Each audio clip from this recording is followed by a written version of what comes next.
bueno, esta mesa se titula Cambio y continuidad en el patrimonio biocultural ante la crisis climática. Ya han sido 3 días de diferentes ponencias y pues bueno, esta particularmente se va a enfocar pues en la cuestión biocultural y tenemos algunas ponencias que pues están bastante interesantes. El primer ponente, Pedro Urquijo, nos comentó que pues había tenido algunas complicaciones, pues no se iba a poder presentar. Sin embargo, pues vamos a comenzar con la primera ponencia, con Raquel Burros. Entonces, pues, como tal, el título que nos va a presentar de su ponencia es Grandeza de una civilización y explotación de sus recursos, uso y significado de minerales y piedras en Mesoamérica. Ella tiene un doctorado, maestría y una licenciatura también en Historia por parte de la Universidad Nacional Autónoma de México. Se encuentra en el Instituto de Geografía, es profesora de Historia de México Antiguo y del siglo XIX, así como de Historia de la Geografía y Cartografía de México, en el CEPE, en la UNAM, en el Instituto José María Luis Mora, en la ENA y en el ITAM. Sus líneas de investigación se centran principalmente en la geografía histórica, la geografía cultural, en la historia cartográfica del México prehispánico y colonial. Y bueno, uno de sus trabajos recientes es sobre mapas de México, autores y contextos. Y pues bueno, damos paso a su ponencia como tal. Hola, buenas tardes a todo el observatorio. Gracias, Manuel, por la presentación y gracias sobre todo a los coordinadores y organizadores del observatorio y por haberme invitado porque se me hace una iniciativa, estos coloquios súper importantes por su naturaleza multidisciplinaria que nos permite aquí combinar ciencias de todas las aristas y poder dialogar, ¿no? En torno, en este caso, a la ecología humana. Entonces, decías, Manuel, que esto es una visión biocultural y yo agregaría en mi caso histórica, ¿no? Con perspectiva histórica, de larga duración. Entonces, lo que yo quiero hacer con esta presentación es, o sea, invitarlos a acercarnos a una civilización antigua y una forma de acercarnos al estudio de una civilización antigua es a través de un modelo, ¿no? Que en este caso se llama Mesoamérica. No es la realidad propiamente dicha, pero es un modelo de acercamiento a una civilización que nos compete, ¿no? Entonces, una forma de conocer una civilización antigua es en términos de su cultura material. Algunos indicadores de su cultura material nos permiten conocer, obviamente, sus recursos naturales y estos siempre vinculados a sus propias necesidades dentro de sus condiciones históricas que no se pueden comparar con otras civilizaciones en otras latitudes del planeta, ¿no? Entonces, en términos de extracción, de producción y de distribución de algunos artefactos, es como yo, digamos, defino una civilización antigua en el sentido de máximo aprovechamiento y la adaptación con los recursos que les toca a estos pueblos aprovechar y la adaptación con su entorno natural, ¿no? Entonces, lo que yo voy a sostener es que la variedad ecológica de este territorio que conocemos como Mesoamérica va correlacionado con, o sea, esa variedad permitió que se diera también una gran variedad en el tipo de recursos que permitió este territorio y que se pudieron aprovechar. Voy a dar el ejemplo de algunos minerales y de algunas piedras. Y esto es bien interesante porque no voy a hacer énfasis en los metales, por ejemplo. Esta fue una civilización en donde los metales eran escasos y no fue necesario su explotación, sino que otros materiales fueron suficientes para cubrir sus propias necesidades, ¿no? Entonces, hago énfasis otra vez en que no hay un desarrollo lineal, sino que viendo las propias condiciones históricas en ciertas latitudes del planeta, es como uno puede, digamos, acercarse culturalmente, porque no es neutro este desarrollo, sino que tiene que ver con esta cultura material, ¿no? Para explicarnos. Entonces, ahora sí, esta es como la introducción, digamos, y ahora sí les voy a hablar de este territorio que para efectos de teóricos, prácticos y de ponernos de acuerdo, es un territorio que comprende muchas regiones y que, como sabemos, comprende desde el sur de Estados Unidos y hasta Costa Rica. Lo que yo quiero enfatizar es que en este territorio hubo tal cantidad de nichos ecológicos diversos y de climas tan diversos y mixtos, que eso permitió que florecieran recursos que vienen ya sea de las montañas, de los altiplanos y de las llanuras templadas o de las selvas tropicales. Y por tanto, el intercambio de estos productos fue desde un inicio, de una forma muy temprana, se dieron estos circuitos comerciales, estos sistemas de caminos que permitieron, digamos, un gran desarrollo urbano y algunos antropólogos llaman áreas clave. Áreas clave quiere decir donde se concentró población, donde hubo una estructura política que acaparó el excedente de estos recursos, ¿no? Entonces, no se puede desligar todo el proceso de extracción, de explotación, luego de distribución, de expansión, de utilización de ciertos recursos, no se puede desligar porque implica todo un conocimiento del territorio, implica toda una estructura política y una organización social.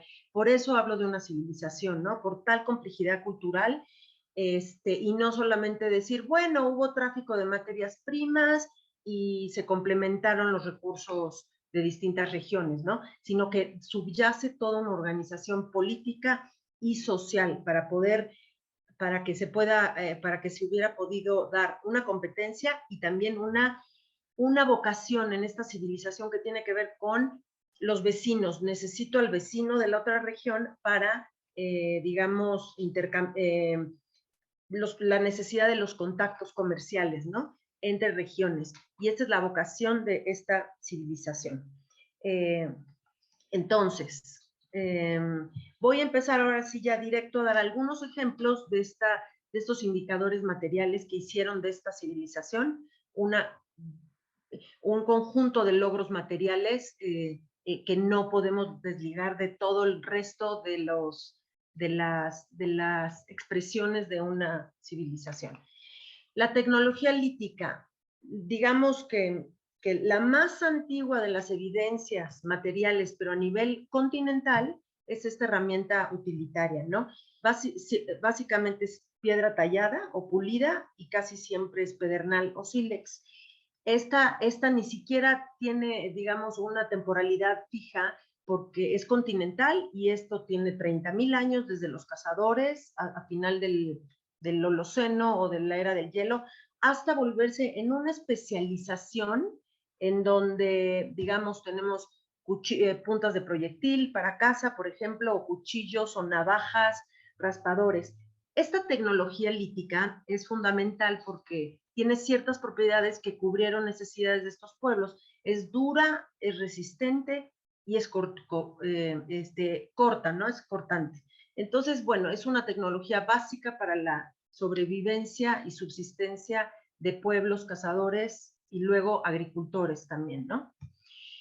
Siguiente, piedras volcánicas. Estas piedras volcánicas sobre todo fueron utilizadas para la construcción.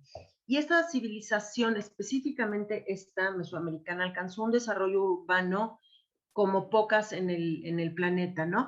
Entonces, gracias precisamente a esta roca volcánica o magma, y estas son las fundamentales. Esta es la andesita, la que es como más densa. Luego tenemos esta toba, que es ligera y porosa. El basalto, por supuesto, que es más oscura, impermeable. Y el tezontle, que es la roja, ligerita, como espumosa, como esponjosa, porosa. Bueno, con estas piedras, gracias a estas piedras, floreció el desarrollo de un urbanismo en una gran variedad ecológica, topográfica de este territorio. Por dar algunos ejemplos, casas grandes en el desierto árido o en la cima de un cerro como es Monte Albán o las ciudades mayas en el medio de las selvas o por ejemplo Xochicalco, que controlaba circuitos comerciales hacia el Pacífico, o Tajín, que controlaba circuitos comerciales hacia el Golfo, y bueno, muchísimas más que uno no podría ni siquiera terminar en el altiplano central y en los valles centrales como Cuicuilco, como Tula, por supuesto Teotihuacán, Cholula, etcétera. Me voy a detener solo en un ejemplo concreto para dar cuenta, este es Tenochtitlan, no quiere decir que sea en términos ingenieriles ni la más perfecta ni la más sorprendente ni la que aprovechó a su máximo los recursos, pero sí es una de las que más, ¿no? Está Teotihuacán y muchas otras. Yo solamente lo pongo como ejemplo concreto de cómo se estableció un ecosistema, cómo se aprovechó a su máximo los recursos naturales, cómo se explotó de forma intensiva los recursos, digamos, se aprovecharon las oportunidades a lo máximo para transformar el paisaje natural en un paisaje antropizado, ¿no? Y por tanto se modificó el ecosistema para siempre y de una forma no sostenible incluso, ¿no? Eh, ¿Qué sucedió en este ejemplo, en esta ciudad, por ejemplo, ¿no? Bueno, por supuesto que tuvo que haberse dado un aumento de población a la par con una estructura política, con una organización de mano de obra, se conjugó tecnología y entonces se logró un éxito total en el patrón de asentamiento para la explotación del suelo, ¿no? Si estamos hablando más o menos que en el Valle de México había hace 1500 un millón de habitantes, no importa la cifra porque eso varía tanto, el 20% residía en la cuenca de México, ¿no? Entonces es una concentración de población tremenda y este es un indicador de una civilización antigua. Entonces, ya sabemos, ya se tienen los estudios de dónde salieron las piedras para construir todos estos edificios, estas pirámides y la escultura monumental mexica, por ejemplo, ¿no? Sabemos de qué partes de la cuenca de México vino el tezontle, el basalto, las andesitas, para construir estos edificios. Pero el espacio no solamente se aprovecharon las piedras, o sea, estamos hablando de una sociedad en donde la economía es mixta. Obviamente los lagos proporcionan no solamente recursos, aves, reptiles, algas, peces, sino que además el sedimento de minerales permite extraer sal o, por ejemplo, en las riberas digamos, la cal, ¿no? También la cal. Entonces, estamos hablando de esta cuenca de México, en donde este mapa, que lo tomo de un libro que acaba de publicar Arturo Montero, con la evolución del lago de Texcoco, que lo pueden bajar, por cierto, ya, o sea, podemos ver cómo, por ejemplo, de las llanuras de la ribera se extrae la cal, o de todo el sur de la cuenca que se fue colonizando con estos suelos artificiales y las milpas y las chinampas para las plantas domésticas. Pero lo que quiero subrayar, en las sierras, en todas las serranías que rodean a la cuenca, ¿no? Hubo deforestación, se explotó la madera y la cantera, ¿no? A más no poder, además de la caza de animales, de la recolección, eh, por supuesto, toda la tecnología en torno en las laderas, las terrazas agrícolas, para que no solo se dependiera de la lluvia temporal, sino también de riego y alcanzar más de una cosecha al año. Entonces, se logró una intensidad y un aumento de productividad sin precedentes y se modificó para siempre el ecosistema, ¿no? Entonces, son las piedras, pero también son los bosques, pero también es el agua y son todos los recursos explotados al máximo, ¿no? El resultado, bueno, pues es esta urbe que se expande y todo un sistema espacial que se va más allá de sus propias fronteras. Bueno, y por supuesto el resultado son asentamientos de señoríos políticos que se peleaban por los recursos de la zona. Ahora me voy a referir a algunos materiales que se distribuyeron por todo Mesoamérica, ¿no? Por supuesto, la obsidiana, como ninguna otra, es la industria número uno que se distribuyó por todo Mesoamérica. Desde el oficio más doméstico, en cada casa no podía faltar la obsidiana, hasta el monopolio, por ejemplo, que Teotihuacán tuvo para distribuir a todo el resto de Mesoamérica. ¿Qué es la obsidiana? Bueno, parecería granito, pero no es, es una roca ígnea que se enfría y entonces parece un cristal, es como un cristal volcánico. Y lo impresionante de este material es que puede ser tan delgado y afilado y cortante que puede cortar hasta todas las capas del cuerpo que uno quiera, que la verdad es que el bronce y hierro, pues no es el caso de esta civilización, ¿no? Esto fue una técnica súper especializada que se expandió y que hubo una demanda absoluta por todos lados, ¿no? Eh, bueno, y obviamente de ser un oficio, de ser de uso doméstico, bueno, también especialización en navajas, por ejemplo, cuchillos, etcétera. Un mineral, por ejemplo, también universal para esta civilización, por supuesto que es la sal, ¿no? Bueno, es un mineral comestible y que es esencial para conservar y es abundante, pero con todo y que es abundante, sobre todo entre los mayas que la procesaron, o por ejemplo en Michoacán o en el Estado de México, donde habían muchos depósitos de salinas, sobre todo la sal funcionó como un bien de prestigio, ¿no? O sea, se crean necesidades no solamente de sobrevivencia, también que tienen que ver con élites políticas que tienen ciertos lujos y que, por ejemplo, pero en este caso que la sal es tan universal, pues funcionaba también como forma de pago o de intercambio, ¿no?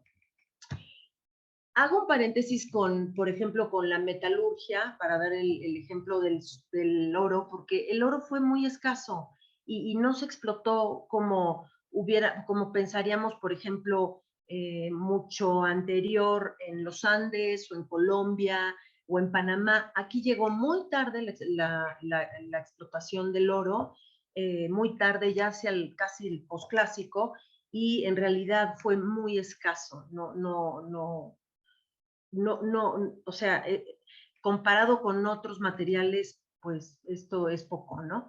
Y por supuesto que hubo toda una especialización y un pago de tributo en forma de pepitas o de polvo de oro, pero es escaso. Igual el cobre, por ejemplo, sobre todo son mezclas, ¿cómo se llama? ¿Cómo se dice? O sea, se mezcla con arsénico, con estaño, en su forma pura no, con plata incluso, ¿no? También llega tarde, lo desarrolla el occidente de México y sobre todo son, por ejemplo, estas hachas, los cascabeles, sobre todo pinzas, agujas, son cosas que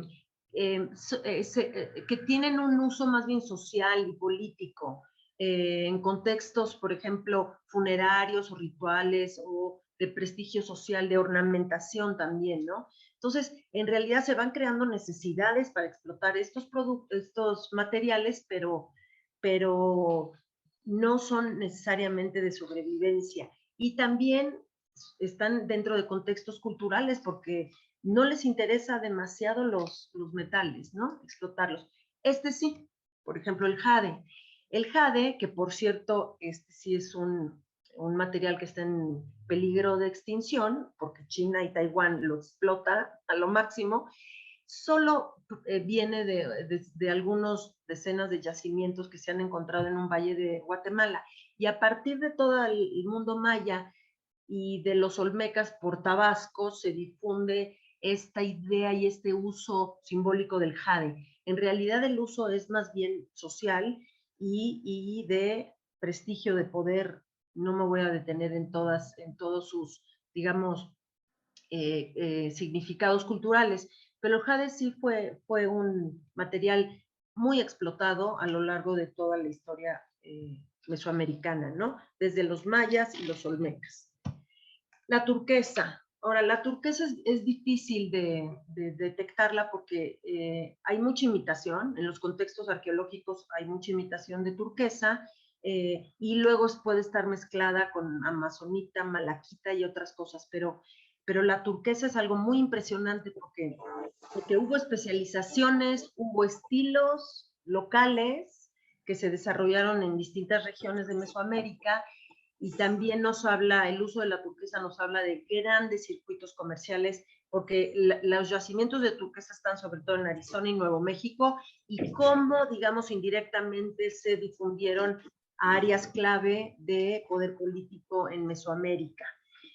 El ámbar, por ejemplo, el ámbar es tan difícil y tan lejano encontrar en el centro y norte de Chiapas el ámbar, que se convirtió en una forma de pagar tributo y una especialización. Es una resina ya endurecida, fosilizada, pero obviamente con el fin de ornamentación corporal, por ejemplo, ¿no? Entonces, se van creando estas necesidades más bien de clase y de clase dominante, ¿no? Que usan para utilizarlo no cualquier persona ni para usos cotidianos.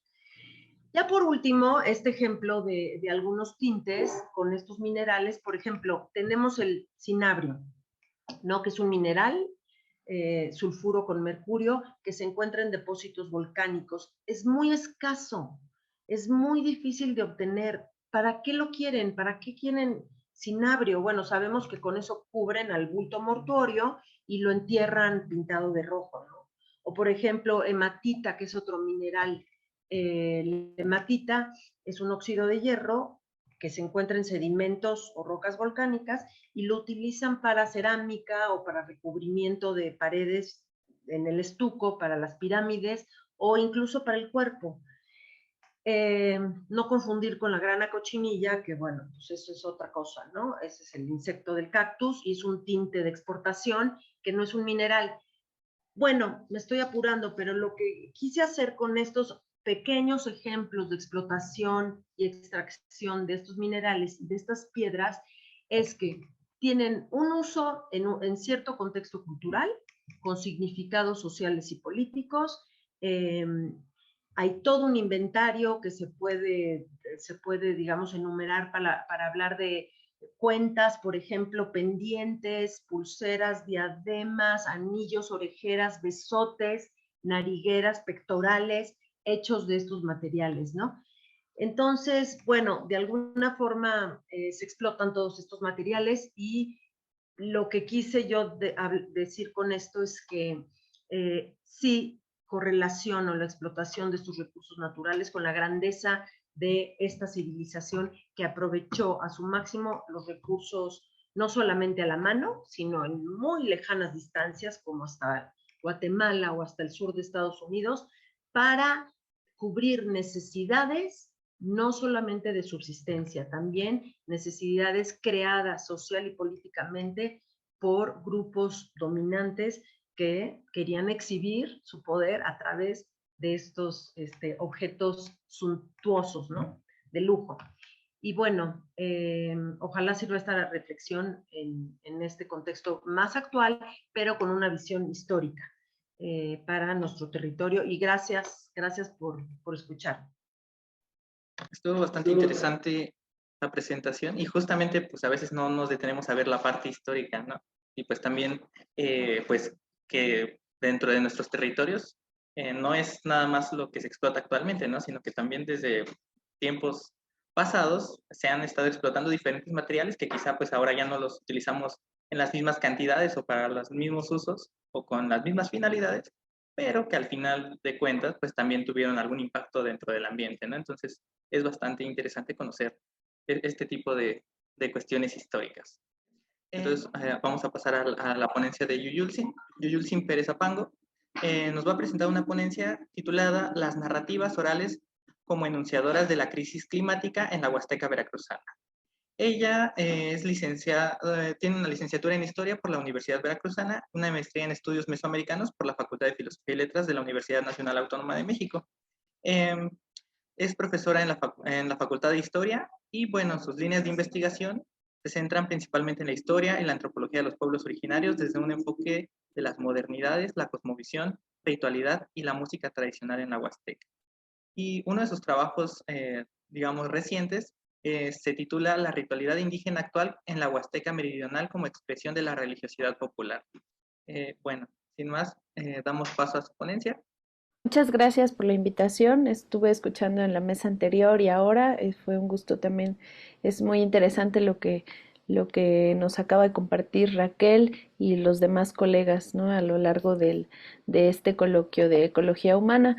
Voy a presentarles esto que les voy a presentar hoy, como ya lo dijo Manuel. Se titula Las narrativas orales como enunciadoras de la crisis climática en la Huasteca Veracruzana. Y lo que quiero en este trabajo es resaltar el papel que cobran las narrativas o la tradición oral, las narrativas orales, como resultado de un proceso histórico, pues de esta tradición oral, y que a través de estas creaciones de las sociedades se enuncian problemáticas ambientales también, ¿no? Es decir, tienen el papel de enunciar y expresar las preocupaciones sociales de las crisis climáticas y ambientales dentro de las comunidades indígenas y campesinas. Y les hablaré de la Huasteca, porque es mi región de estudio y pues el caso que conozco de manera cercana. Entonces, y que sobre todo se generan estas narrativas orales en las comunidades cuyas actividades económicas pues tienen una estrecha vinculación con el medio ambiente, ¿no?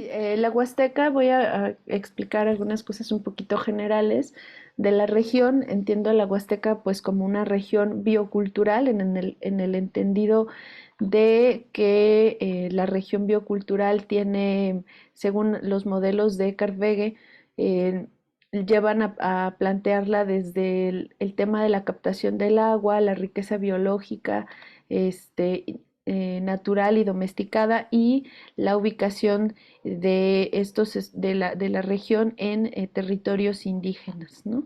Entonces, pues tenemos que la Huasteca es una amplia región, macrorregión, donde convergen pueblos nahuas, tepehuas, otomíes, Tenec, por supuesto. Entonces hay una diversidad lingüística, cultural, de biodiversidad, una diversidad lingüística, cultural y por supuesto étnica. Entonces parto de comprender a la Huasteca como una región conformada por los territorios de los estados de Tamaulipas, San Luis Potosí, Hidalgo, Querétaro, Puebla y Veracruz. Geográficamente se ubica entre la planicie costera del Golfo de México y las estribaciones de la Sierra Madre Oriental. En la porción correspondiente al estado de Veracruz, en la parte norte, se ubica entre los límites del río Cazones y del río Pánuco, se ubica la porción veracruzana de la Huasteca.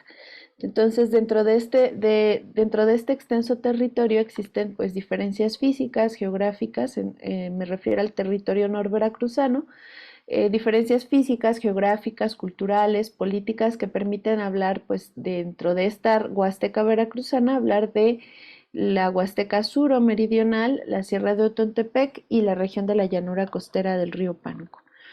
Bueno, vamos a la siguiente diapositiva.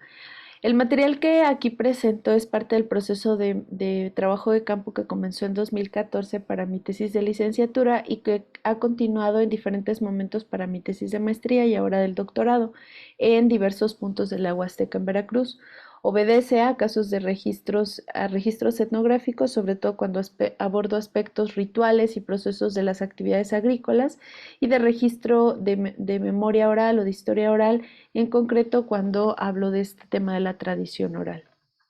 Considerando lo anterior, parto de entender a la tradición oral, que en gran medida analizaremos aquí, como esta disciplina que, según definen Van Hoff y Vázquez Solís, como aquella, cito, que estudia el producto, perdón, de esta tradición viva, el conjunto de textos y su relación con la cultura que es estructurada y estructurante de tales expresiones. En ello interesa el estilo, la estructura, el contenido de los géneros verbales, los cuales se analizan desde varias perspectivas. De acuerdo con una de estas perspectivas, las tradiciones orales son expresiones situadas, negociadas y que se encuentran relacionadas íntimamente con las prácticas productivas, ambientales y sociales de un grupo. Fin de la cita. Esta tradición oral es entonces parte de una serie de estructuras sociales que permiten su reproducción misma, la ritualidad, la organización social y religiosa en correlación con los actores sociales y líderes locales que se encuentran dentro de estos grupos que forman pues parte de estas sociedades. Además de ello, una parte importante es que la tradición oral es también una forma de explicar elementos vinculados al paisaje, la geografía y la biodiversidad local, es decir, lo que desde otras perspectivas teóricas interdisciplinarias también se pueden denominar como saberes bioculturales. Una disculpa porque no sé si se escucha el sonido del tren, pero eh, estas prácticas, en conjunto con el corpus de textos, tanto orales como escritos, son entendidas como resultado de un proceso histórico largo, de largo alcance, inacabado, es decir, que está en curso. Son parte de la denominada tradición religiosa mesoamericana, base para que las sociedades indígenas, mestizas y campesinas reconfiguren su complejo pensamiento y cosmovisión, o como explica Báez Jorge y Johanna Broda, reelaboren simbólicamente este corpus cultural.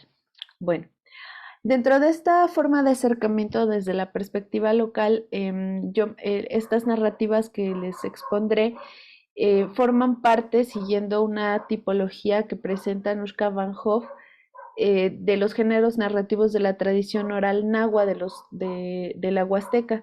Entonces ella propone seguir el préstamo del español de cuentos que a través del análisis lingüístico de estos textos orales, ella plantea que hay una subdivisión, y cito, dice, se puede dividir que los mitos y leyendas son clasificados como Tlenhuacasquipanok, es decir, lo que pasó antes o la historia. En lo que concierne a las historias, los nahuas ven como relatos sobre el pasado y que son históricamente verídicas, situadas en un pasado lejano y a veces no tan lejano. Estos relatos cobran valor por tratarse de hechos genuinos. Entonces, dentro de esta categoría, bueno, fin de la cita, dentro de esta categoría se pueden encontrar relatos que si bien se vinculan con acontecimientos del origen de la humanidad o el principio del mundo, el origen de muchos elementos que están en las sociedades actuales, y que pueden variar, digamos, de temporalidad. Esa es una de las características específicas. Antes de continuar como con los datos etnográficos, quisiera hacer un breve paréntesis, ¿no? En relación con pensar en si la transformación histórica del paisaje, en el caso de la Huasteca, como seguramente en muchas otras regiones campesinas e indígenas, si esta transformación histórica del paisaje es la que origina o fue el origen, ha sido el origen de estas crisis climáticas, ¿no? Considerando que en los últimos años en la región, a lo largo y ancho de la región huasteca, se han registrado pues tragedias ambientales como incendios, como el registro de temperaturas de calor es extremadamente insoportables, ¿no? Entonces, pensar si esta transformación del paisaje a lo largo de la historia tiene que ver un poco con esta crisis, ¿no? Eh, por ejemplo, a través de la documentación histórica podemos registrar, o sea, se puede entender el registro en el cambio del uso de suelo y de propiedad de tierras comunales, ejidales y privadas, a través de la observación en campo que permite mirar porciones de la Huasteca cuyo desmonte o deforestación ha sido notoria en poco tiempo.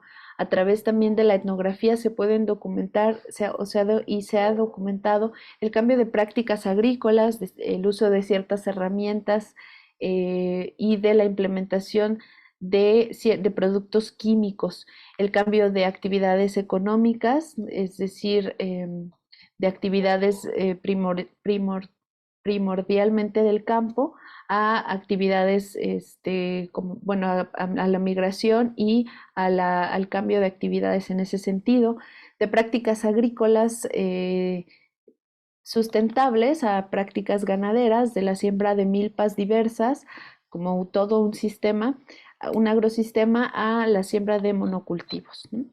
De acuerdo con Peralta Rivero y otros autores en un análisis histórico a través de las nociones paisajísticas, consideran que la región, cito, ha sido impactada por diversos grupos sociales que en su búsqueda por satisfacer sus diversas necesidades han generado modificaciones en su entorno ambiental, propiciando cambios en la cobertura y uso de suelo, lo que a su vez se ha traducido en repercusiones negativas sobre sus ecosistemas. Fin de la cita.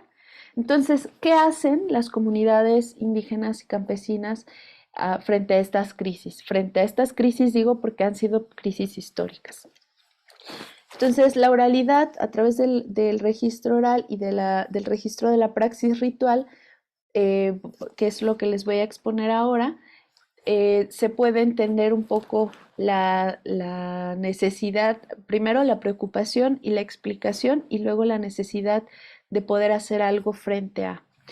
Considerando que la transformación histórica del paisaje puesta en una perspectiva histórica permite conocer algunos de los factores, digamos de forma general, de esta crisis medioambiental a nivel región, los siguientes datos permitirán pues argumentar que las narrativas orales son una forma de expresar, enunciar y explicar la historia local y los momentos coyunturales de su historia, que se intentan combatir a través de la ritualidad anclada en un sentido religioso y desde una perspectiva local de entender el mundo, es decir, desde las cosmovisiones indígenas, donde cada acción se encamina al restablecimiento cosmológico del mundo desde el plano simbólico para que tenga un efecto en el plano real. Gracias. De acuerdo con las distintas versiones, el Chikomeshoshet, que es la deidad del maíz, nació de esta deidad nació, esta deidad, perdón, nació de una mujer joven cuya madre, Tenantzintzintzime, estaba en desacuerdo por el embarazo. El relato explica cómo sucede este embarazo mítico que da origen a la planta del maíz. Sin embargo, dado que la abuela no estaba de acuerdo con el embarazo, al nacer el niño, Chikomeshoshet, su abuela decide matarlo. Después de una serie de travesías, el alma del niño logra sobrevivir y años más tarde vuelve a visitar a su madre y abuela. En ese momento, su pueblo y su familia pasaban por una crisis de hambre por la tremenda sequía que estaba asolando.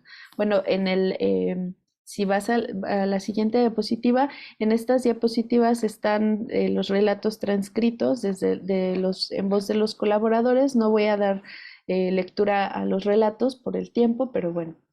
De esta forma, a través de los relatos, explican que el Chikomeshoshet es el creador del maíz y que gracias a él pudo sobrevivir toda la población después de enfrentar una de las crisis más severas.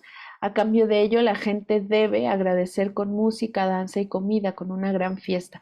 Por eso, cito las palabras de uno de los colaboradores, por eso hacemos la fiesta en el mes de mayo, porque se puede decir que entonces fue cuando apareció el maíz. Para mí, pienso que a lo mejor ciertamente eso es lo que pasó. Una versión más del relato explica que este evento sucedió antes, cuando comenzó la humanidad, y que volvió a suceder en esta región antes de una de las crisis de sequías acaecida entre los años 40 y 50, donde la falta de lluvias hizo que la gente realizara una serie de acciones con la finalidad de tener que comer, entre ellas la caza, la búsqueda de alimento en otras plantas como los plátanos, los camotes, las yucas. Esta tremenda sequía que otro de los colaboradores relata que fue hacia el 44, en el cual el maíz se fue y la señora del agua con él, ha sido una de las crisis más mencionadas en la memoria de la región, dado que posteriormente a esta crisis muchas comunidades de la Huasteca veracruzana retomaron la realización de las actividades ceremoniales. Por ello, ante la crisis, los campesinos y gente de las comunidades se pusieron de acuerdo, esto lo relatan posteriormente al 1944, se ponen de acuerdo y hacen una serie de ofrendas y van a un lugar llamado La Laguna, que está cercano a Cruz Blanca, o aunque en el municipio de Izhuatlán de Madero, aunque otros colaboradores lo sitúan cercano a la Ciudad de México, ¿no? Entonces digamos que puede ser probablemente un lugar mítico. Salen en peregrinación hacia la laguna y fue a lo largo del camino este grupo original fue creciendo porque se le iban uniendo más personas que estaban en la misma situación. Al llegar al sitio mencionado, los pobladores, las personas, los nahuas, se vieron en la necesidad de aprender sones de flor dedicados al Chicomechochitl y a la sirena, y que comentan que tan pronto empezaron a tocar los sones de flor, comenzó a llover y comenzaron a crecer los ríos. Entonces ya había vuelto el agua y había vuelto el maíz. Bueno, estos datos fueron recopilados en las comunidades de Hueycuatitla, Tlalco y Colatlán en el municipio de Ixhuatlán de Madero, en la Huasteca Veracruzana, entre del 2017 al 2019. Bueno, por su parte, Nat Ariel de Vidas, en un trabajo sobre modernidades indígenas, registra un caso similar vinculado a la revitalización cultural de prácticas rituales en una comunidad de Tantoyuca, también de origen náhuatl. Y ella cita que a raíz de la sequía de mediados del siglo XX en esta región, la gente tuvo que salir muy lejos y que en ese proceso, cito, un huehuetlacatl, originario de una comunidad de Chicontepec, restableció que para beneficiarse de las lluvias había que realizar el rito del Chicomechochitl en el cerro próximo del pueblo.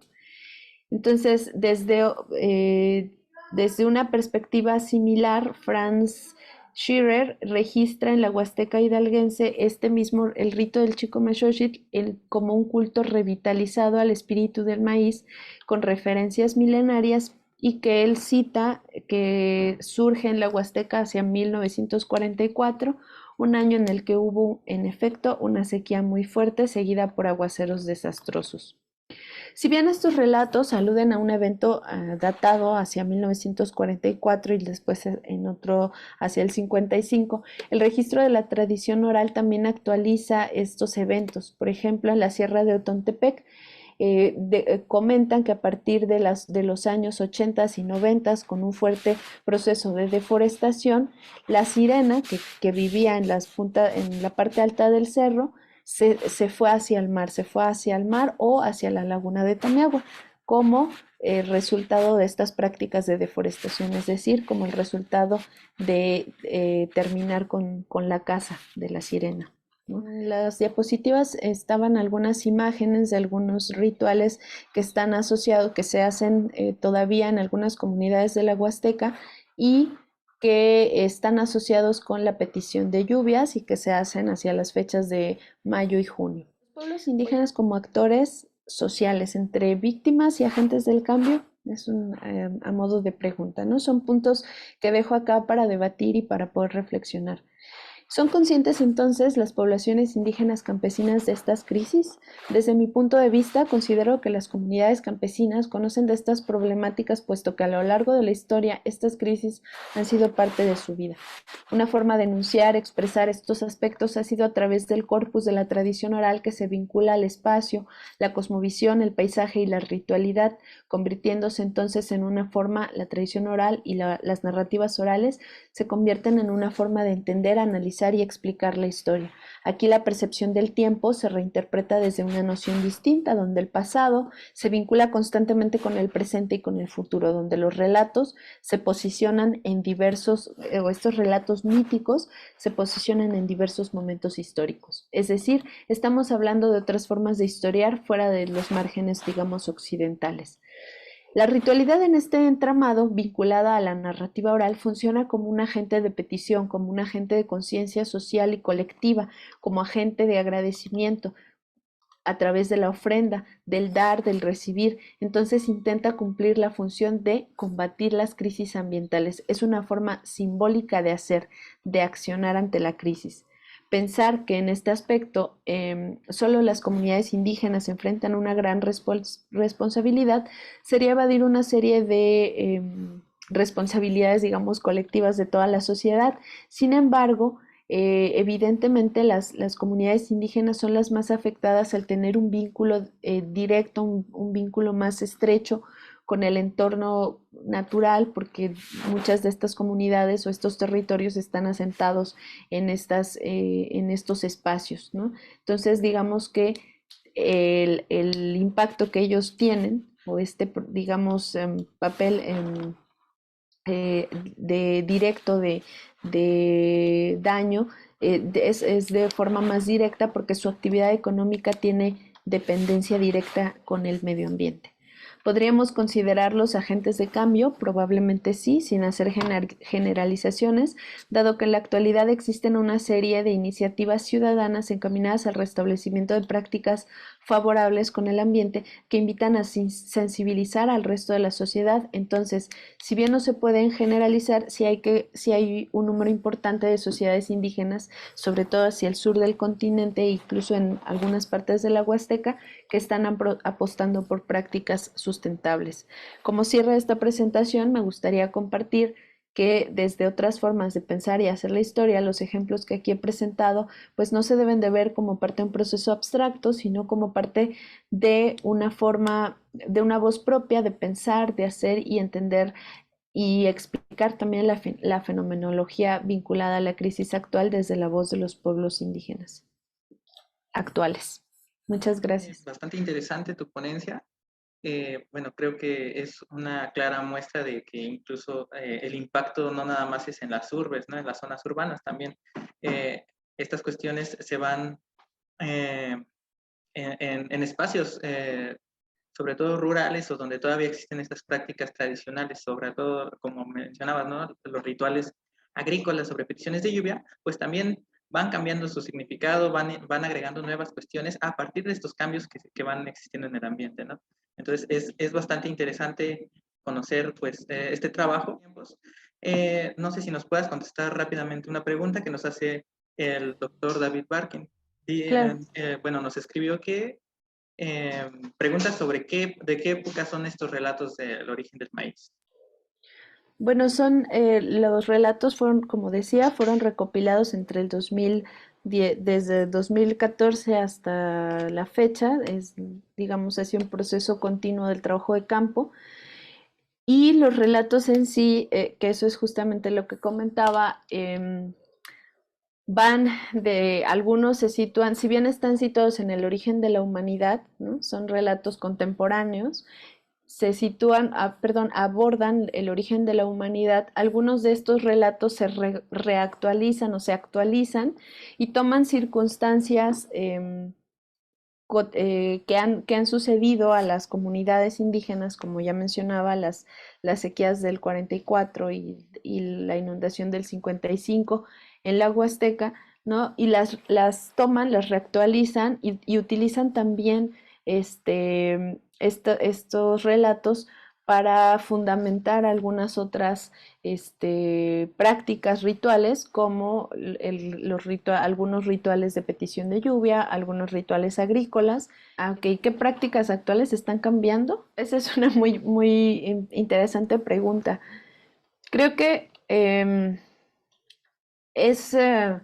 las prácticas rituales, como decía, se han revitalizado, ¿no? Muchos incluso en otro trabajo, en un coloquio sobre la Huasteca, hablaba justamente de un uso de las etnografías actuales de los antropólogos, o bueno, de las etnografías al menos de los años 70, 80, como una base también para saber cómo eran en las comunidades esta vida ritual y ceremonial, ¿no? Entonces, ha habido todo un proceso de revitalización de las prácticas rituales con base en usos y también preocupaciones sociales y preocupaciones ambientales, como decía, ¿no? En estos rituales se solicita, se pide, se trata de restablecer esta parte, este equilibrio cosmogónico, cosmológico, que se entiende que los seres humanos somos, que habitamos esta tierra. Lo que hacemos con nuestras prácticas pues es transgredir, ¿no? Y entonces a través de estos rituales se puede restablecer el equilibrio a nivel simbólico y por supuesto a nivel real. Entonces, hay una serie de prácticas que han cambiado desde el uso, por ejemplo, de elementos de plásticos, de desechables, de refrescos, de pues sí, de que antes se utilizaban en lugar de eso materiales biodegradables o que eran materiales de la región, ¿no? Hay registro también de prácticas que se están también adaptando a estas, ¿no? O sea, las comunidades siguen, es evidentemente que tienen un anclaje hacia estas prácticas, hacia estas cosmovisiones y que a través de este continuo sentido religioso, digamos, pueden ir adaptando, como lo hacen con las narrativas, lo hacen también con la ritualidad. No sé si doy respuesta, doctor Barkin. Sí, bueno, también el doctor Barkin quiere tomar un poquito la palabra, entonces no sé si pueda decirnos si quedó claro o si hay algunas cuestiones que aclarar todavía. Me parece muy importante lo que dices de los relatos respecto al origen del maíz, porque la idea de que el maíz fue parte de la evolución de la sociedad, pero desapareció. Esta es una interpretación reciente. No es algo recuperado de relatos del siglo, ¿qué será? 16. Veo tu respuesta en tu cabeza. Sí, son relatos recientes, sí. Ya, pero ellos sí saben, ellos se han platicado, están conscientes de la forma en que sus antecesores inventaron el maíz. Sí, cuando comentaba el sentido de historicidad, es porque incluso algunos especialistas, curanderos o sabios de las comunidades refieren que esto sucedió y que lo relacionan incluso con el mito de Huitzilopochtli, ¿no? El origen del maíz es muy similar, lo he escuchado en algunas comunidades, en algunas pláticas, es muy similar, nuestro origen del Chicomechochitl es muy similar al mito de, ¿no? Entonces tiene evidentemente un trasfondo histórico este sentido, este relato sobre todo el relato del maíz y de la sirena también en algunas partes. Entonces, pero tiene pues creo que eso es lo interesante de la tradición oral, que tiene la facilidad o la cualidad, ¿no? De ser utilizada por las personas a través del tiempo. Me parece muy interesante cuando hablamos con los de Tosepen sobre el proceso.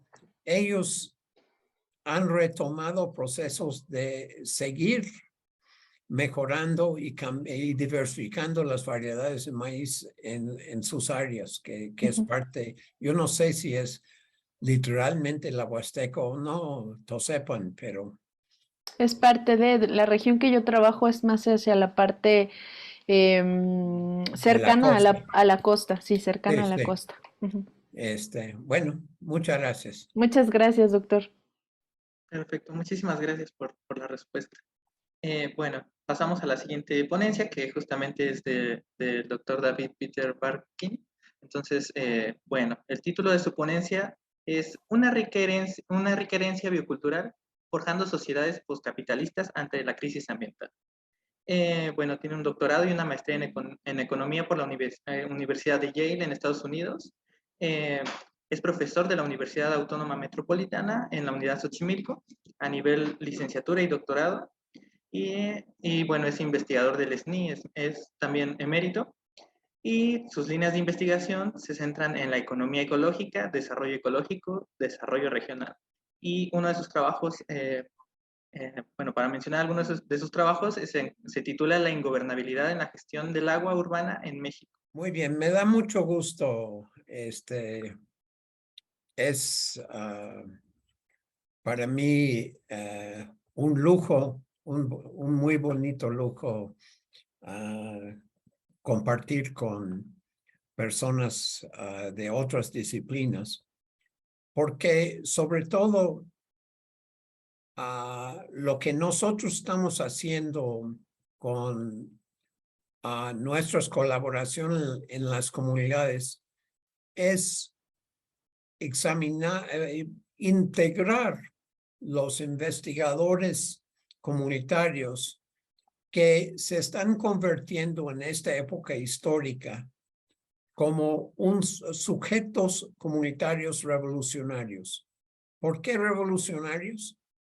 Porque de hecho hay un muy importante grupo de comunidades que están involucrados en este momento en crear, en forjar sus propias versiones de sociedades postcapitalistas. Estas sociedades indígenas están planteando la pregunta: ¿para quién? ¿Qué están haciendo? ¿Y cómo pueden evitar el problema de simplemente servir como elementos que están contribuyendo sin beneficio propio a un desarrollo capitalista mundial? Y lo bonito de lo que estamos viendo es que la agenda política de estas personas están involucrados contempla un cambio social muy, muy importante, una colaboración entre ellos, los logos o los dibujos que ustedes ven a la derecha de sus pantallas, reflejan el hecho de que los movimientos como lo que está pasando en México están existiendo en todas partes del mundo. Estas sociedades se están dando cuenta de que son centros de biodiversidad y como consecuencia son centros que ofrecen de una manera muy especial respuestas frente a las crisis ambientales, en las diversas crisis ambientales y las crisis alimentarias. Sus tradiciones, sus conocimientos, su dominio de nuevas y viejas tecnologías está aparejado a un consciente resistencia a la expansión del capitalismo y la construcción de redes internacionales como es la Vía Campesina, que existe en 80 y pico de países con 200 millones de miembros. El grupo sudafricano que se reúne a través de la llamada Ubuntu, que es libertad, es muy importante y está tomando nueva importancia ahora. Tenemos la expresión Swaraj, que era una palabra usada por Mahatma Gandhi en su momento. Al fondo vemos la visión que se puede traducir hoy en día en lo que se conoce como Abya Yala. Abya Yala, una expresión que proviene del pueblo Guna en oriente de Panamá, es una expresión que se está tomando mucha importancia ahora que se está tratando de redefinir la región, redefinirla en términos de aprovechar para el beneficio del pueblo, pero con la conservación y rehabilitación ambiental de los pueblos indígenas de la región. Abya Yala es una nueva expresión de lo que los nordatlánticos dicen Latinoamérica. Y para no seguir mucho más, ahí está la bandera del pueblo kurdo que está ubicados en una lucha por su propia supervivencia en el norte de Siria y con una extraordinaria, pero realmente extraordinaria defensa e incorporación del papel de la mujer como militante en todos los sentidos de la palabra, incluyendo la lucha armada. Aquí en México, ¿cómo está pasando esto? Nuestro trabajo que empezó hace 20, 25 años en la UAM Xochimilco, tiene una agenda académica, claro, de investigación y de colaboración, pero de promover, impulsar los esfuerzos de las propias comunidades para construir estas sociedades postcapitalistas con los actores que es el sujeto comunitario revolucionario. Las imágenes a la derecha de la pantalla, ahí está existiendo el movimiento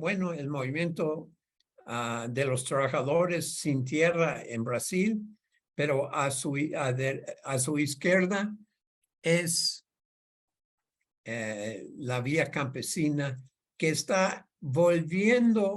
va a volver a ser importante en nuestro país.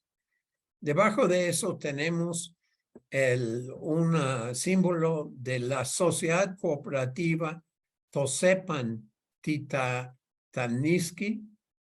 Es muy importante. Es la organización indígena más antigua del país. Se formó hace 45 años y acaba de publicar un libro, se llama Códice Mazahua, que hace un plan de desarrollo, un plan de trabajo para fortalecimiento y construcción de su sociedad para los próximos 40 años. Piénsalo bien. Nosotros en nuestras universidades, si bien nos va, platicamos de 6 años, de 10 años, y Tosepan acaba de publicar un plan de trabajo, un plan de vida que implica su propia versión del buen vivir.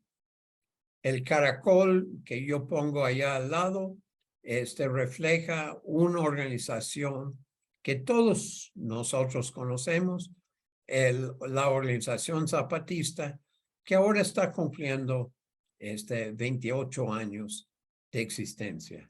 Muy importante, porque reúne quizás el grupo indígena más grande en números del país, de muchas etnias, de varias etnias. Tienen como 500,000 de miembros. Y es muy importante en términos de la forma en que ha reconstruido, reconformado su propio territorio con una extraordinaria importancia de la atención a anticipar los problemas de cambio climático de una manera particularmente importante. Y pongo al final a la comunidad de Cherán Querí. Aquí en Michoacán, yo estoy hablando de Morelia, porque es un ejemplo de cómo la nueva conformación del sujeto comunitario revolucionario implica una muy importante transformación en el papel de la mujer como lideresa y como instigadora de los de las sociedades en movimiento. Entonces, en Cherán, la lideresa, el liderazgo de las mujeres junto con los jóvenes y la incorporación necesariamente también de los viejos implica una nueva forma de construir la sociedad y aunque no tengo tiempo en este seminario de seguirle, de generar los excedentes que les permite a estas comunidades dedicarse a mejorar la calidad de su vida, atender las necesidades sociales, supliendo, y es muy importante eso, supliendo el Estado que ha estado muy ausente de lo que está pasando en muchas comunidades en nuestro país. Estas comunidades se están encargando de la educación, de los cuidados sanitarios y, por supuesto, del cría de nuevas generaciones y la atención a los ancianos que ya están volviendo a ser miembros participantes muy útiles, muy contribuyentes al desarrollo de la sociedad. Hay estrategias diversas de estas sociedades en movimiento, la satisfacción de necesidades básicas, pero quiero insistir en la importancia de entender sus cosmovisiones. Sus cosmovisiones son lo que una francesa dijo hace 25 años, lo caracterizó como cosmopolítica, es decir, una política que está fundada en su visión de cómo evolucionó el mundo. Entonces, y en este sentido, la ponencia anterior es importante. Tomamos en cuenta, debemos entender la importancia de las cosmovisiones, la importancia de cómo la conservación de las lenguas no es solamente un asunto de diversidad lingüística, sino las lenguas mismas nos dan una oportunidad de entender de una forma diferente la relación entre la sociedad, de entender que la sociedad es parte de la naturaleza, más que una relación sociedad-naturaleza, como lo ve el mundo nordatlántico. Esto fue particularmente una aportación extraordinariamente importante en su momento del lingüista Carlos Lenkersdorf, que trabajó con los tojolobales en Chiapas, pero ahora lo está demostrando un colega mío en la UAM, Antonio Paoli, con su extraordinaria diversidad de trabajos directos en aprovechar estos conocimientos y estos sentimientos, estas cosmovisiones para desarrollar una política de desarrollo de consolidación local, consolidación social, que conduce al forjar el sujeto comunitario revolucionario.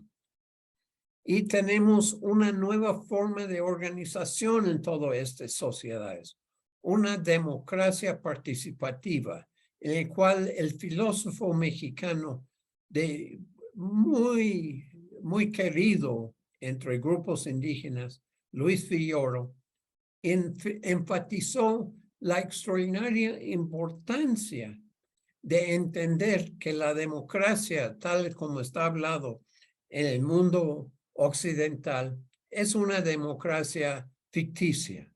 Y bueno, lo sentimos en carne propia muchos de nosotros que estamos en en el mundo mexicano de este momento. Y Villoro, junto con otro participante, Villoro con otro gran científico social, Pablo González Casanova, participó en impulsar y fortalecer las instituciones y las iniciativas chiapanecas, las de los zapatistas. Estas sociedades movimiento están contribuyendo a rediseñar entre sus territorios, entre sus áreas de influencia, un nuevo metabolismo social. Lo llamamos en nuestros trabajos configuraciones metabólicas, sociometabólicas. Es extraordinariamente importante entender entonces que la ecología humana, que es el título de este coloquio, debe entenderse como analizar y entender las diferentes configuraciones sociometabólicas que están construyendo estas sociedades. Para hacer eso, las comunidades están enfrentando y tratando de corregir las fracturas metabólicas que enfrentan a través de implementar distintas formas de justicia social con sus prácticas de democracia radical. Y como yo mencioné anteriormente, es muy, muy importante entender que están consiguiendo la posibilidad de producir a través de incorporar elementos humanos y recursos de la sociedad que el mercado no valoriza. Entonces están produciendo excedentes colectivos que les permiten mejorar la calidad de su sociedad, la calidad de su vida y asegurar el balance, equilibrio, el entorno, el cuidado del entorno, que implica no solamente conservar lo que tienen, sino reconstruir lo que la historia les ha destruido en 500 años desde la conquista. Este es lo que es la esencia de lo que hace el sujeto comunitario revolucionario.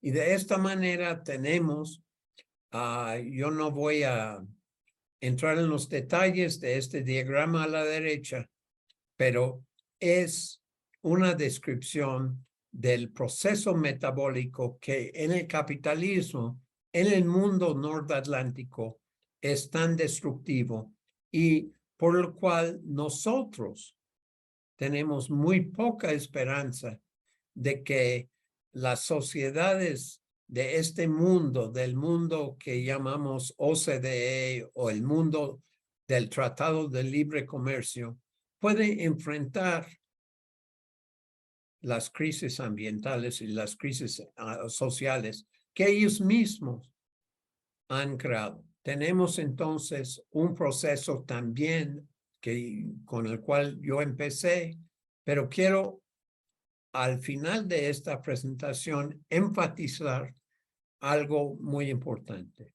Nuestro trabajo es un trabajo claro, académico, pero involucra co-investigación, incorporando los investigadores comunitarios, tanto los alumnos que ustedes ven a la derecha como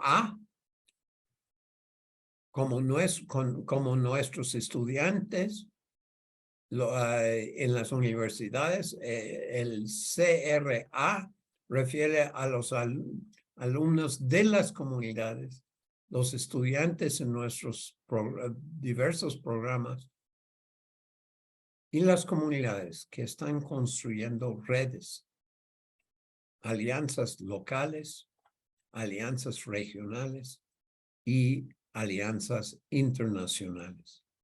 Y con eso estamos tratando a través de nuestro trabajo académico de fortalecer e impulsar una nueva forma de educación. Una forma de educación que en parte se puede entender y ver, por ejemplo, en el caso de la Universidad Autónoma Comunal de Oaxaca, la UACO, que refleje la filosofía que ha emergido en la Sierra Norte de Oaxaca, entre pueblos zacatecos y pueblos mijes o ayuk, porque es importante entender que ellos desde hace 20, 25 años han tenido su propio programa de desarrollo educacional. Los ejemplos que tenemos aquí en nuestro país son los que yo he mencionado, Tosepan, la comunalidad, que es una forma, es una expresión que contempla mucho más que el buen vivir de las discusiones del mundo andino.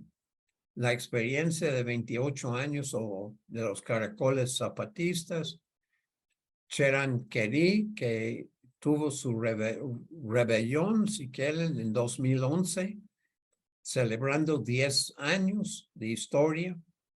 La Vía Campesina, que se formó en 1993, y la Red Internacional Territorios de Vida, que es realmente una muy, muy importante, una red internacional de grupos indígenas que ocupan la cuarta parte de la superficie terrenal del planeta Tierra. En estos tipos del sujeto revolucionario y comunitario está aprendiendo de las aportaciones de la convivialidad de Iván Illich en los 70s, la extraordinaria análisis del metabolismo que nosotros estamos ya viendo como unas configuraciones sociometabólicas de Georgescu Rogen, y créanlo o no, yo no sé si en este auditorio lo han seguido, la vigencia actual del entendimiento de Marx, no solamente del capitalismo, sino de la extraordinaria variedad de configuraciones sociales que están dando lugar en este momento a la transformación de la ecología humana a nivel planetario. Estos sujetos comunitarios revolucionarios están tratando de limitar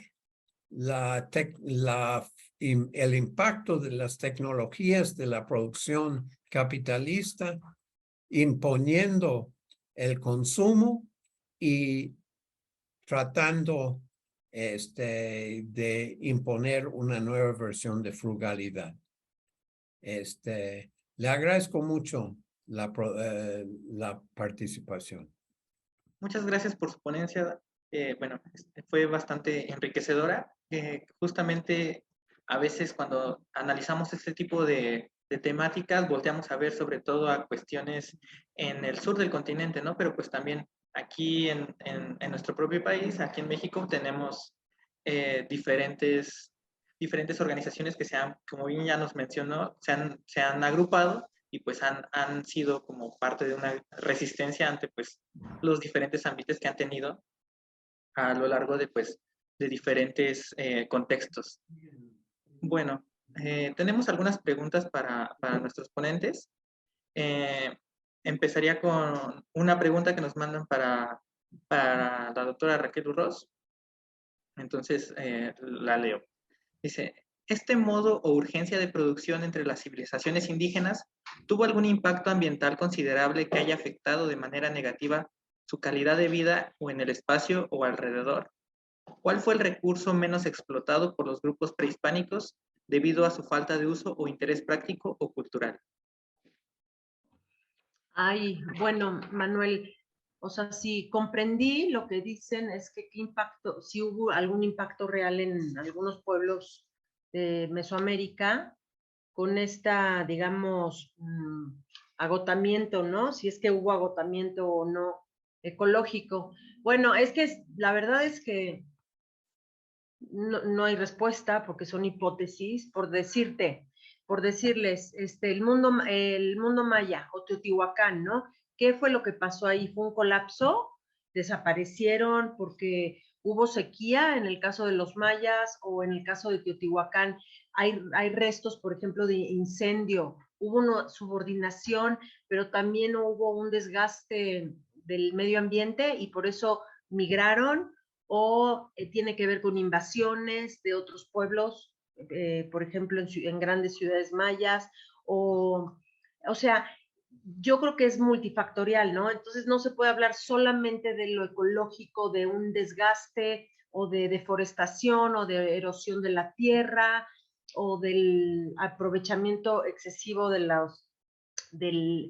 es decir, creo que, o sea, esa sería mi reflexión, que como decía el doctor Sachs Fernández en la conferencia, que si estamos frente a una crisis existencial, es estructural, y estructural quiere decir que es en todos los aspectos, no solo ese que, o sea, tendría que ponerse en crisis lo político, lo social, los valores, lo ético y también lo ecológico, pero no creo que vayan separadas, ¿no? Y un ejemplo es cuando en una civilización se amarran todos los logros materiales, espirituales, sociales, políticos. Entonces, si cae una sociedad o desaparece o se afecta, no necesariamente, por ejemplo, no necesariamente los mayas desaparecieron, se reubicaron, cayeron capitales políticas poderosas, familias dinásticas, que desapareció Calakmul, pero eso no quiere decir que desaparecieron los mayas, o desapareció el poder centralizado de Teotihuacán, pero no quiere decir que todas las aldeas campesinas desaparecieron, pues esas siguieron de una forma sostenible. Entonces, yo lo que diría es que es un fenómeno civilizatorio, no sé si lo puedo trasladar al presente, pero son procesos históricos que si se derrumban es porque hay que verlos desde todo lo estructural, ¿no? O sea, son muchos aspectos y que entonces colapsa un proceso de poder de sociedades poderosas que habían acumulado excedentes y poder, etcétera, ¿no? No sé si por ahí va la... Y la otra que me dices es que qué recurso era el que menos se extraía y se explotaba.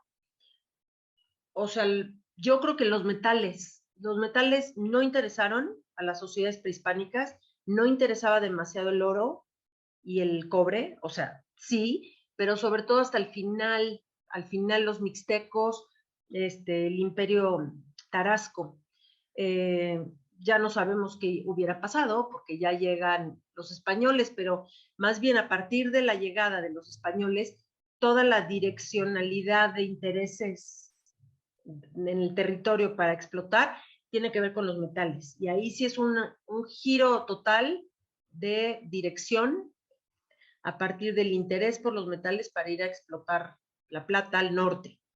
Pero antes de la llegada de Europa, el interés y la necesidad está puesta en por ejemplo, en las piedras verdes, ¿no? La turquesa o el jade. Y sobre todo hacia el sur, hacia Guatemala, ¿no? Importa mucho los yacimientos de jade, por ejemplo, el intercambio con pueblos centroamericanos. Y bueno, entonces, no sé, se me ocurre que una respuesta tentativa son que los metales no interesaron, no es que no tuvieran la capacidad de extraerlos y de grandes orfebres hubo, por ejemplo, en México, Tenochtitlan, había grandes orfebres que transformaban en piezas preciosas el oro o los mixtecos, pero así un interés así de explotación bárbara, no era el interés, había significados sociales en otros materiales, ¿no? Bueno, creo que ya, hasta ahí respondo, más o menos. Muchas gracias. Sí, es bastante complejo contestar este tipo de preguntas, ¿no? Pero te agradecemos tu respuesta.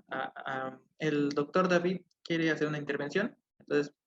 Sí, me llama mucho la atención. Yo no sé si, Raquel, tú has leído el libro de The Dawn of Everything, que publicó David Graeber y David Wengrow. Graeber era un anarquista y Wengrow es un arqueólogo. Tiene un capítulo sobre Teotihuacán que a mí me parece extraordinariamente interesante porque habla del periodo después de los primeros pirámides, donde existía por 500 años una sociedad en Teotihuacán de por lo menos 250,000 de personas que no tenían un estado y que tenían una forma de vida multifamiliar y, según todas las evidencias, una calidad de vida entre los mejores de todas las poblaciones en todo el planeta. Y vivían en una forma de lo que llamaríamos ahora una sociedad social y colaborativa, sin un Estado, sin aparentemente evidencia de una aristocracia. Lo que tú apuntas en tu último comentario de que no hay evidencia, no hay explicaciones de por qué desapareció, pero es interesante que de esta civilización de 250,000 o quizás hasta 1,000,000 de personas vivían con una calidad de vida y un manejo del medio ambiente de su territorio aparentemente extraordinariamente equilibrado. Sí, de acuerdo. Creo que hay que como separar, porque eso nos pasa, ¿no? Que desaparece, por decir, una ciudad maya.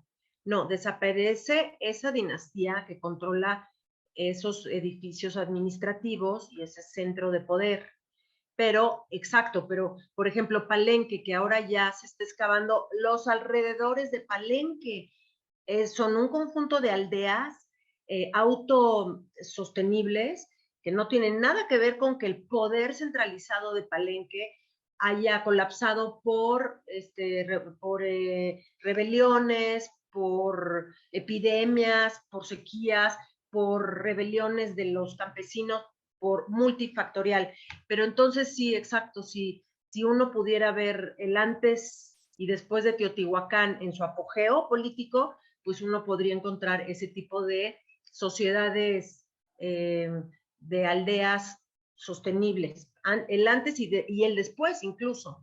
Lo que tiene un inicio, un apogeo y un fin, pues es el control de rutas, el poder, la administración central en unos siglos del poder de un estado, ¿no? Corporativo en el caso de Teotihuacán.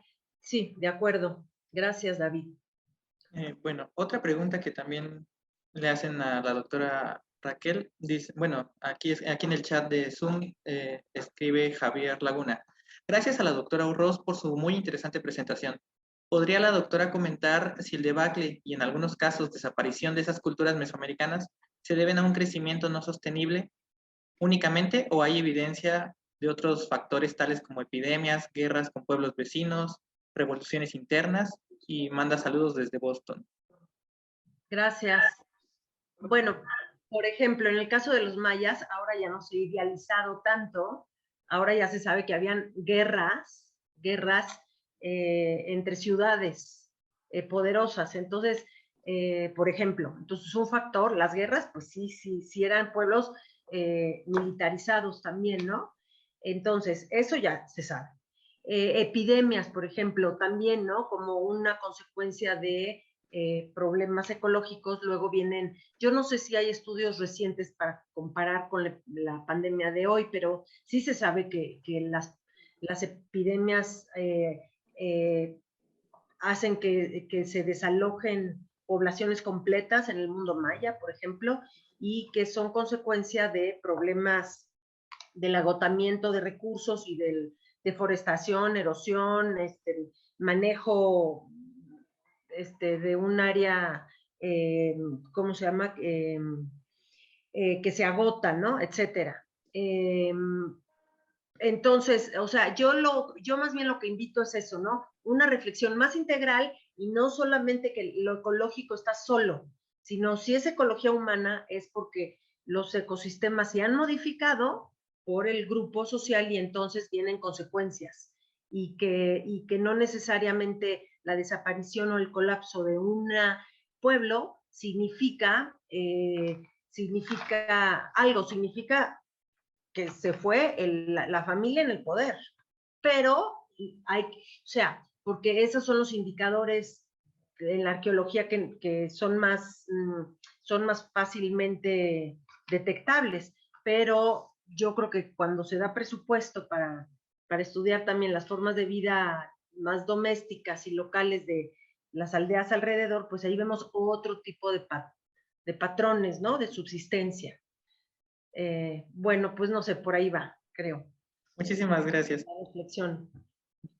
Bueno, una pregunta para el doctor David. Dice, ¿cómo cree que estas propuestas provenientes de estos entornos rurales revolucionarios pueden ser aplicados o adaptados también a las necesidades de las comunidades más urbanas?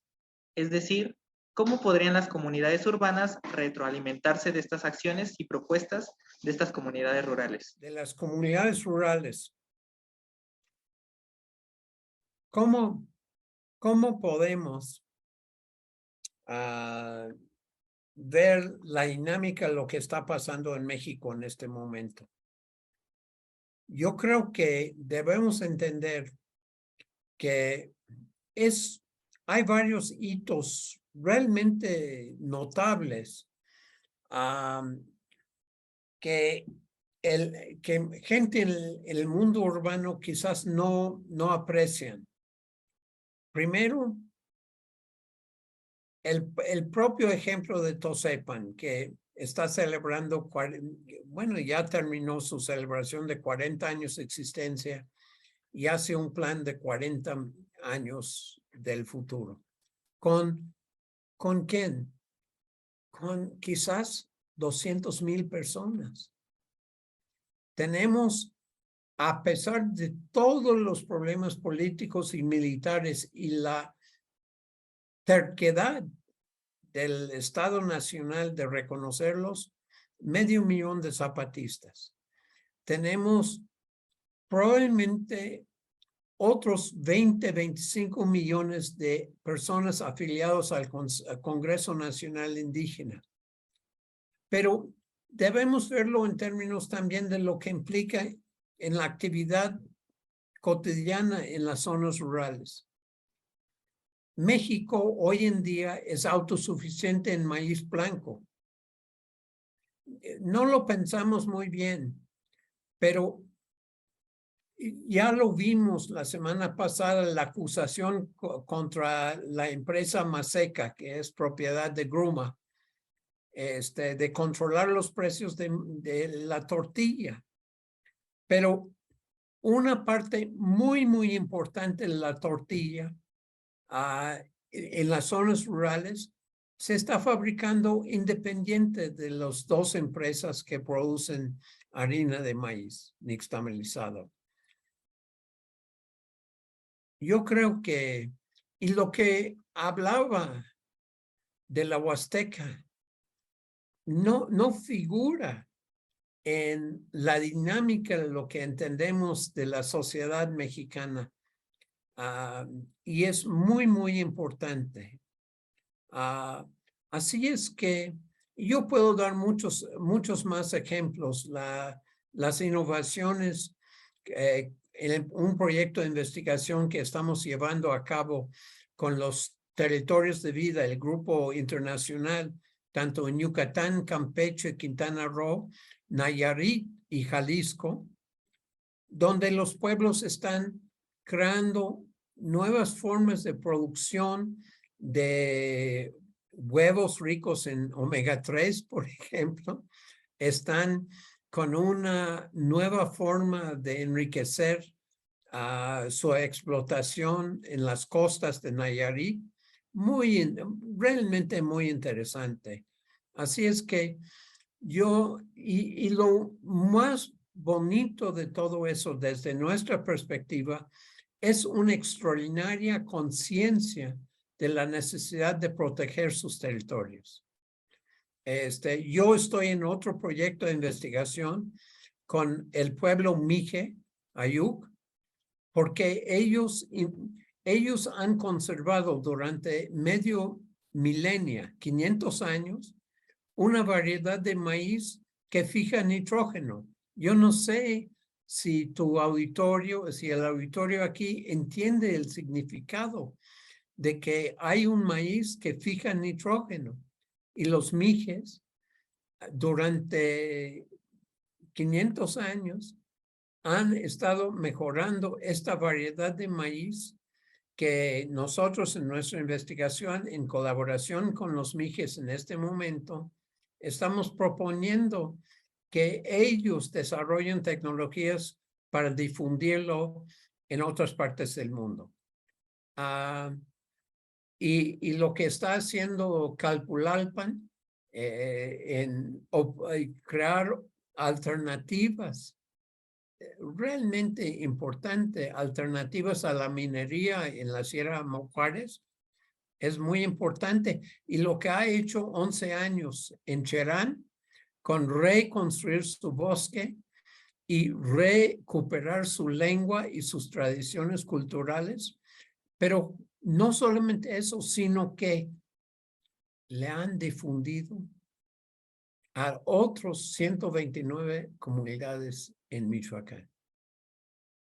Yo puedo seguirle, pero y termino porque yo en la UAM Xochimilco estamos colaborando con pueblos, con comunidades en Xochimilco y Milpalta en este momento en las alcaldías que están insistiendo en retomar sus costumbres, su lengua y reconstruir parte del territorio, de la terrible destrucción de su territorio durante los últimos decenios. Eso es una colaboración universitaria, comunidad, que es, bueno, es lo mejor que hay de la ecología humana. Muchísimas gracias. Bueno, ya ahorita ya debido por los tiempos, pues daríamos término a esta mesa. Sus ponencias pues fueron bastante enriquecedoras, bastante nutridas, entonces creo que nos vamos con un buen sabor de boca. Y pues también agradecer pues a todos los que nos han estado acompañando. A nombre de mis compañeros, de mis compañeras, pues les damos las gracias por habernos acompañado pues en todas estas mesas, y en unos momentos estaremos dando paso a la conferencia de cierre de este coloquio.